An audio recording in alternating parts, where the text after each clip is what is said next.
Hello.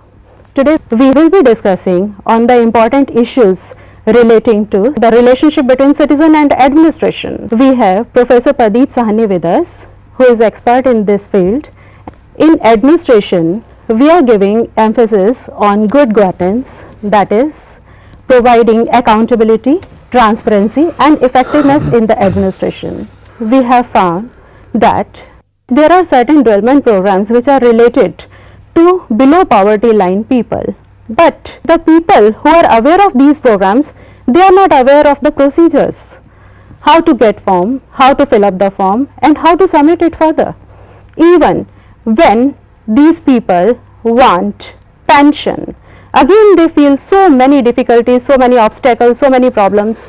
Then how to solve these problems? We will certainly discuss with Professor Sahni. We talk about citizens. We think about those 70% citizens in rural areas. Of course, for those 70% citizens and for those 30% citizens also who are sitting in urban areas and are so busy, they don't have time to discuss all these important matters, and who have their roots in rural areas. Even they don't find to meet their family members to discuss the latest developments in the field. For that purpose, when we visited and discussed, then we came to know there are certain voluntary organizations who are coming and helping these people. And I want to add one more point. When we think about their background, we think about their financial position, we think about their educational level, their family status. Family status means number of people in the family.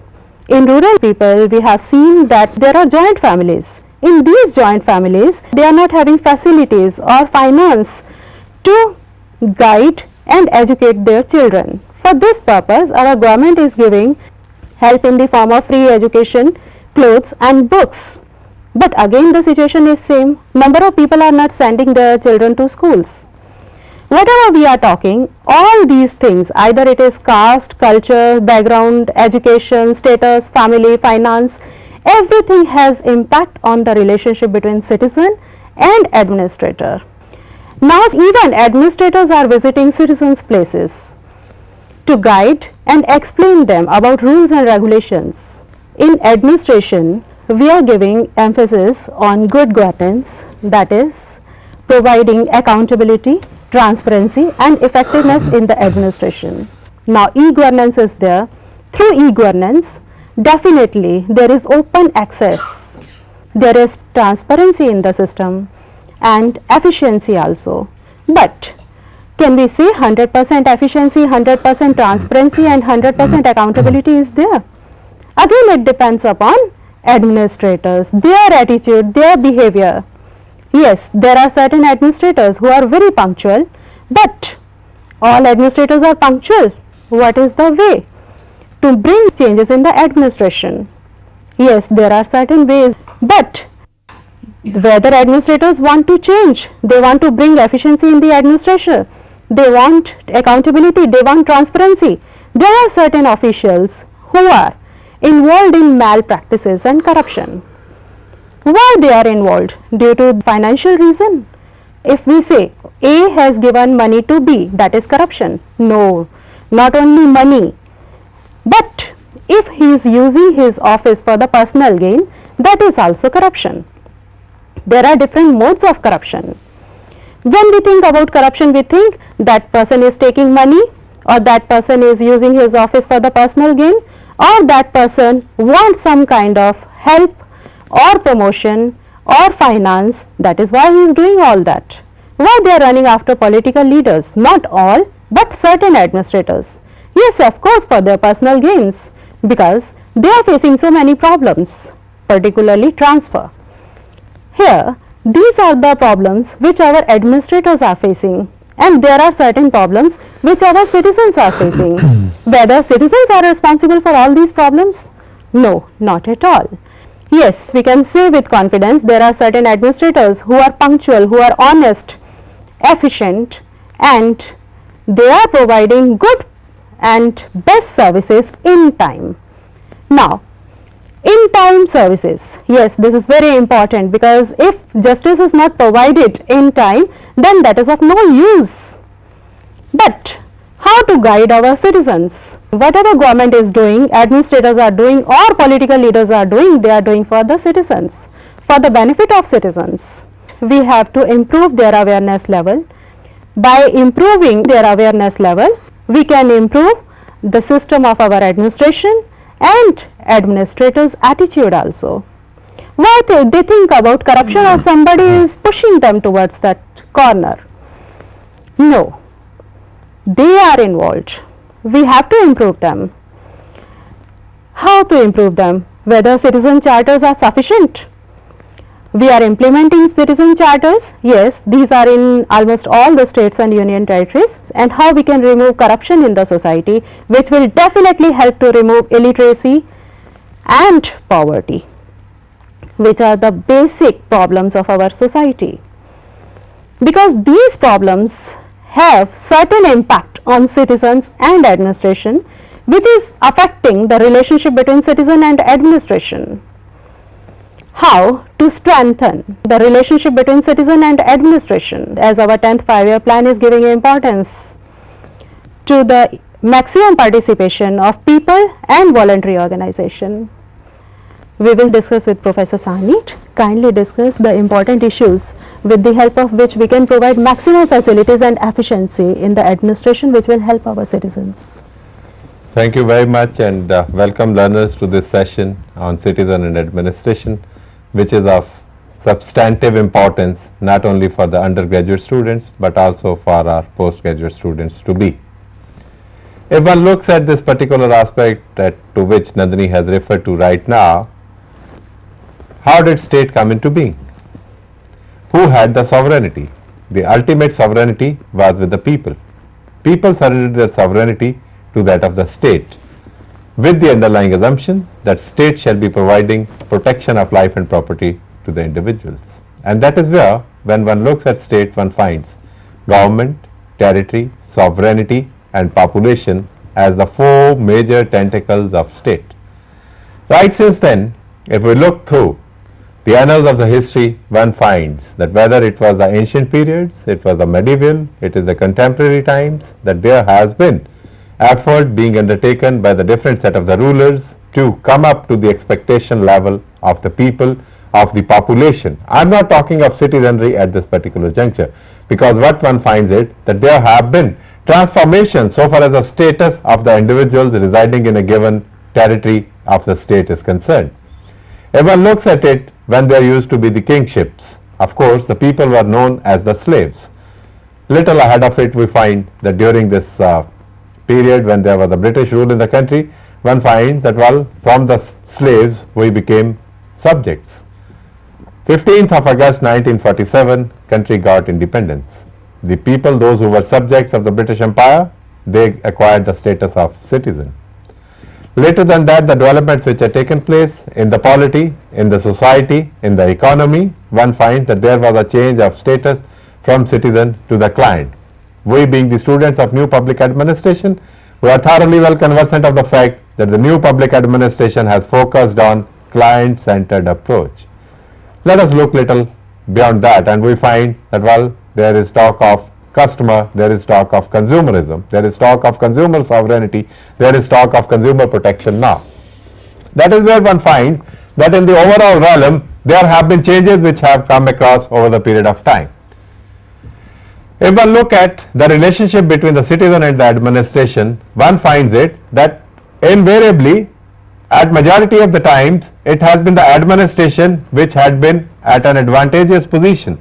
The citizens were at a position to get, to receive, to take the things from the administration, and the administration was certainly in a position to provide, to give, to facilitate, or whatever. Now, in keeping with that, there are reasons, may it be historical, may it be sociological, may it be political, may it be economical, that the citizenry has been dependent on administration in more than one ways. Nandini was referring to the aspects where one talks of the rural people, where one talks of the urban people, where one talks of the cultural aspects, where one talks of the political considerations, where one talks of the economic underpinnings and so on. One finds it that in every kind of a situation there emerges a kind of a pattern where the citizenry has to have dependence so far as the public administration, or what we know it commonly in the parlance of public administration as the permanent executive is concerned. Where does the citizenry come in touch with the public administration from that point of view? I mean to say that the public bureaucracy or the permanent executive. Certainly, it is the cutting edge of the administration. One is reminded of Rajiv Gandhi when he addressed the district magistrates at the 5 distinct places after becoming the Prime Minister.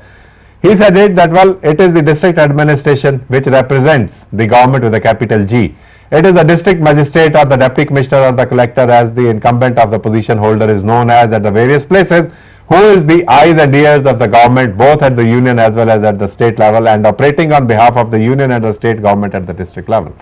So, well, do we still find that Mai Baap culture, that Hazur culture, is it still on, or is there some kind of a change which has come forth? May it be because of the governance, may it be because of the consumerism, may it be because of the public choice theory, may it be because of the public system management, may it be that now when we have started knowing the administrators as the public managers, or whatever the case may be. But still, there are still so many grey areas which one has to look into, which one has to care for. It was again Rajiv Gandhi as the Premier who told about it, that it is only the 15 paisa which is earmarked for the developmental purpose, which is virtually being spent on the development work itself. So, where does that remaining 85% go? Well, that is a big question in itself. How do we take the citizen? I mean, from the administration point of view, if we look at it, we find that the administrators often lament, often say that, well, the expectations of the citizens have grown enormously and it is very difficult for the administration to cope up with the citizenry. Administrators also are saying this particular thing, that, well, there are the vested interest among us, the citizenry, there are the specified groups, those who make the citizenry to behave in a particular manner, and they are unable to get the due kind of the support and cooperation from the citizens. Is it bad for the citizens of an independent country to have expectations? If they will not have expectations from the government, from the administration, that where from they will have to look at? Certainly, they have to look at the administration, they have to look at the governmental actors and agencies. Those are the ones, those who have the authority. When one looks at the cultural aspects, one finds it that the culture has so much of the influence, so much of the so much of the expressions which is causing on in a positive manner so far as administration is concerned. May it be on account of motivation, may it be on account of communication, may it be on account of authority and so on.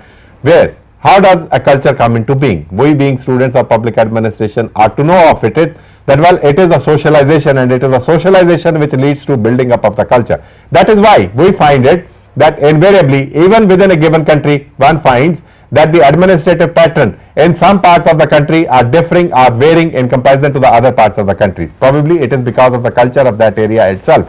It is the culture of that area which has a positive impact, or say otherwise a negative impact, so far as the administration working over there in that area is concerned.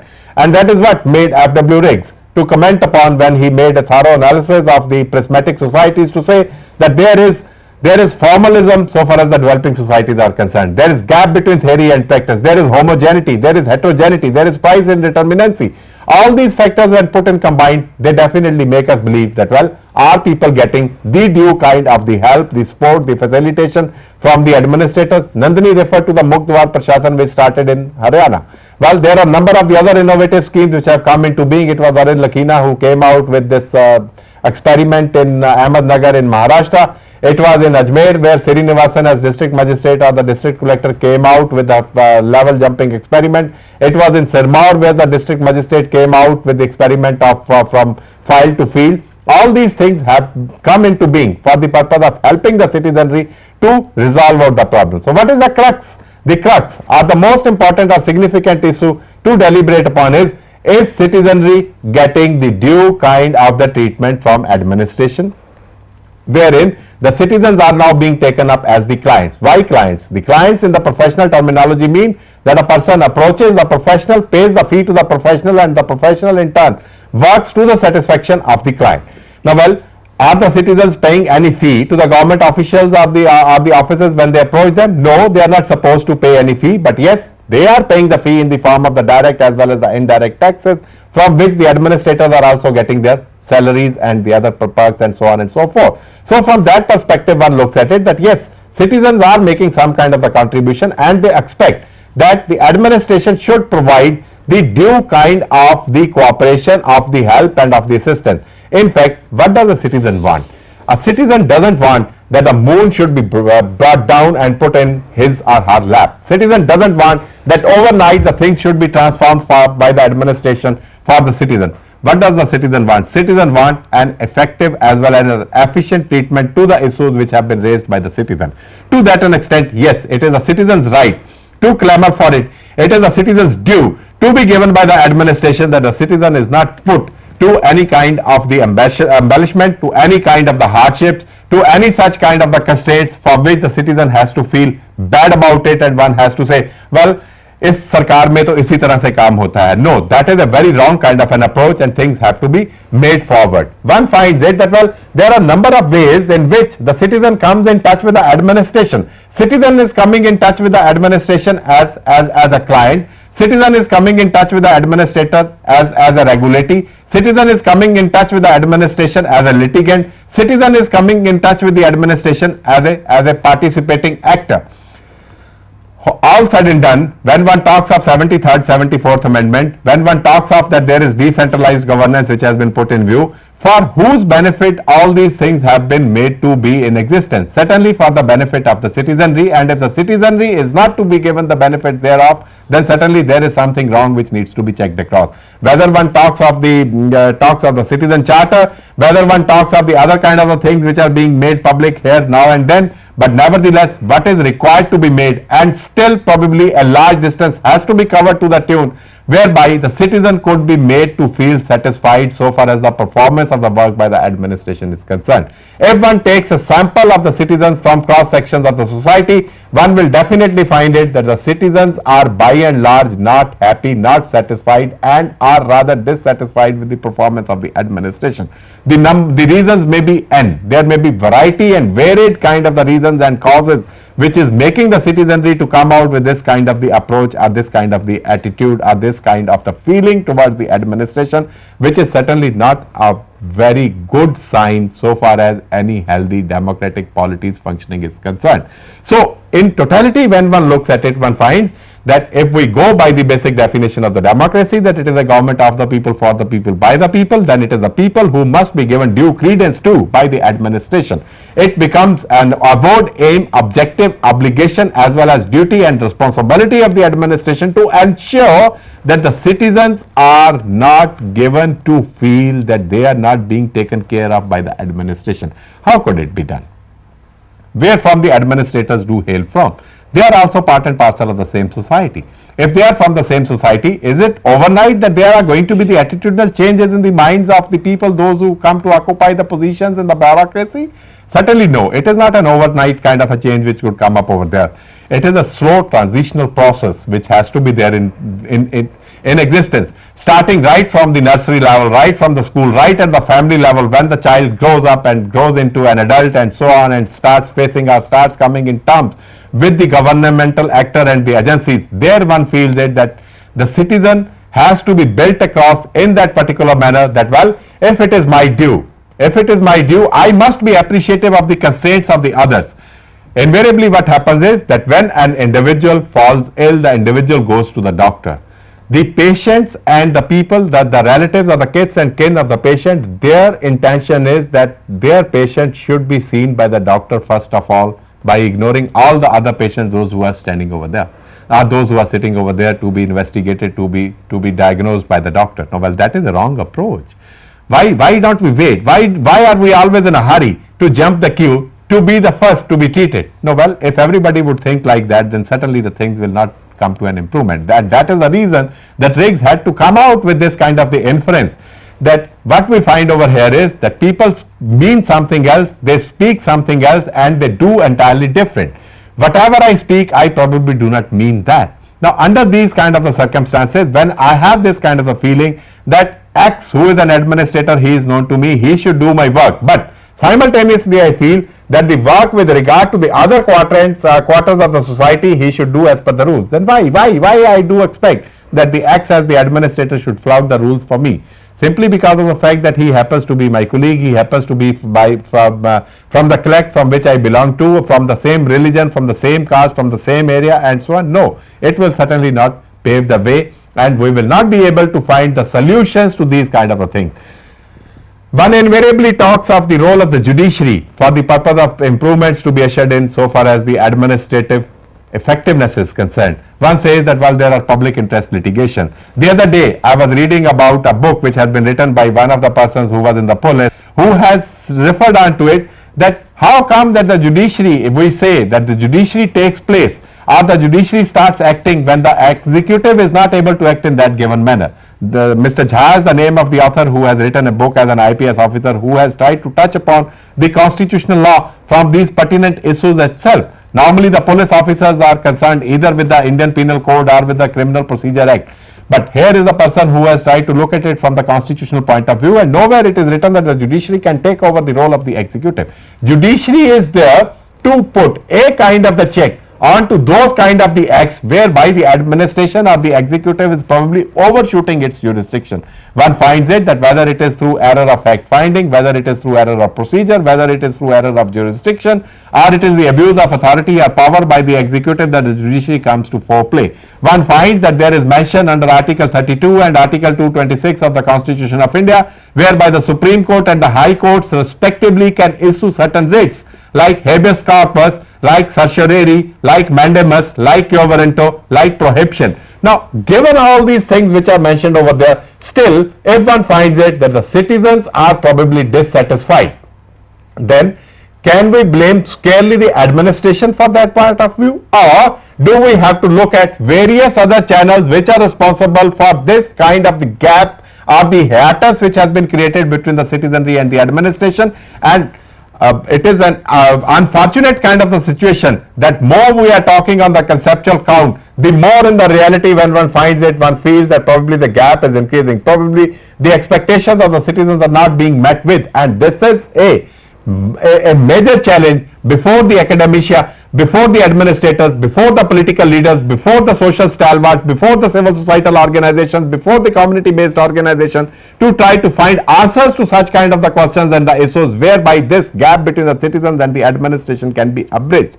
But what happens is that one cannot clap, as it is being said that one can't clap with a single hand, so both the hands are required. So in the similar manner, if I want that there should be a proper cordiality of the relationship, there should be a proper cooperation between the citizenry and the administration, then probably both the ends need to be taken into stock. And one is reminded of F.W. Taylor, who referred on to with regard to his scientific management principles by saying it that the principles of scientific management is not a new device, it is not a new bunch for paying the people, it is not a new device for ensuring maximum efficiency and so on, but it is a mental revolution on the part of both.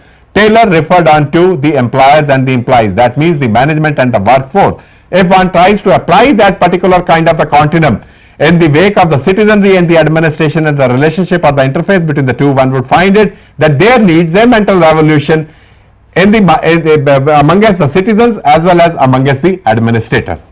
Let us look back at the new economic policy of 1991. Let us look at the new industrial policy. Let us try to find out when the efforts were being made to bring forth a change in the bureaucratic mindset, that it was being said that no longer the bureaucrats are the providers, no longer the bureaucrats are the controllers. But then what did they say the bureaucrats to be? That the bureaucrats are enablers, the bureaucrats are facilitators. Do we find that after 13 years of this kind of the dictum being put in place in country of ours, that there has been that kind of a mindset which has been put in place? Yes, one finds it somewhere or the other, some reference oblique probably being made in the media that there are certain corruption charges, some people have been booked across, etc., etc. Do we find in details about it with regard to the woes of the citizens, with regard to the difficulties which are being faced by the citizens at this cutting edge of the administration, which we say is the district, is the block, is the village, where we have the administrative structure in operation? No, we have not been able to do it. Now, to that extent, what is required is that there is, of course, need for having more and more of the transparency in the functioning of the government, need for more and more of accountability, need for more and more of ethical domains to be put in practice so far as the functioning of the government is concerned, need for more and more involvement and participation of the citizenry, need for more and more active role being played by the elected governments, may it be at the Gram Panchayat level, may it be at the block level, may it be at the district level in the form of Jila Parishad or municipal committee, municipal corporation and so on and so forth. What is required is more active involvement of all concerned to attempt to find out the corollary of the events whereby the relationship between the citizenry and the administration can improve upon. And certainly media, both electronic as well as print, can play a substantive role in bridging the gap between the citizenry and the administration. What do we notice invariably? Invariably we notice is that anything having been wrong done by any administrator in any part of the country, since administration is wide open to public gaze, those things get a place in the media. Do we find the place in the media for the good things, for the good acts, for the innovative steps which are being undertaken by the administration? Nowhere it is being mentioned. Anything wrong which is being committed by the person, that is being highlighted, but anything good which is being done by the person, that seldom gets the attention of the media. Why does it so happen? The people in the administration also feel demotivated. Easy it is to pass the buck on. Since we do not belong to the administration, so we can say that administration is to be blamed for each and everything. But yes, there are number of other variables, there are number of other factors which cause upon the administration to not act in a manner which can satisfy the citizenry and which can bridge the gap between the citizens and the administration. Could it be the religious organization? Could it be the vested interest? Could it be the voluntary association? Could it be the non-governmental organization? Nandini was referring to the 10th plan and made reference to the voluntary organizations, the participation and the non-governmental organization. Yes, all of us are aware of the fact that these can play a sizable role in building a cordiality of the relationship between the citizenry and the administration. But nevertheless, what is actually being done by the NGOs? It is better not to refer on to it, and one may not think it in any other negative way, but certainly one is very hard to believe that there are lot many positivities which are standing towards or tilting the balance in favor of the non-governmental organizations or the voluntary associations. They are probably dependent on the government in more than one way, and dependence on the government is not bad, or dependence on the government doesn't stall or should not stall the functioning of the voluntary organizations or the associations, but nevertheless one must try to be committed on to the goals and the objectives which have been fixed forth by any organization. Where are we staying? We are staying, the present society is the one which is, contemporary society is the one which is thoroughly organized. Child is born in a hospital or a nursing home, which is an organization. Child is reared up in a family, which is an organization. Gets the education in a school, which is an organization. Goes in for higher education, which is again an organization. Serves any employer, which is again an organization. Has a religion to believe, again an organization.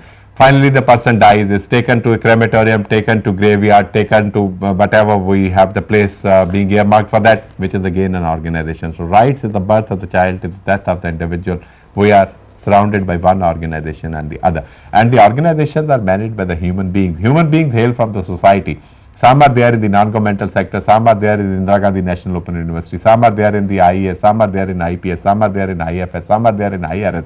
These are all the people, those who are from the society. And it is a miniature of the society which is being reflected in the organization. If things are going on in a bad manner in the family, don't expect that the members of that family will be doing all good things when they go and serve an organization in a formal manner. No, certainly it is not. It is not something which one can buy for. So, from that an extent, a holistic approach is required. As it is being said that development is a holistic term, it is a mesmerizing and a soothing concept. In the similar manner, if we try to arrest these kind of the hardships which are being faced, these kind of the reasons which are standing in the way of a sound and cordial relationship between the administration and the citizenry, there has to be a holistic approach which has to be followed. Political leaders, social leaders, media, voluntary organizations, local governments and so on and so forth all probably have a role to play, and they must do it in a positive manner for the purpose of the benefits to be accrued not only to the citizenry. It is again with underlying assumption I am referring on to it, that the benefits will not only be accrued to the citizenry, but the benefits will definitely come the way for the overall development of the polity, of the society, of the country and for everybody as a whole. over the period of time, one finds that there are certain changing norms which have come into being so far as the citizen administration interface is concerned. Let us now look at the gender sensitivity.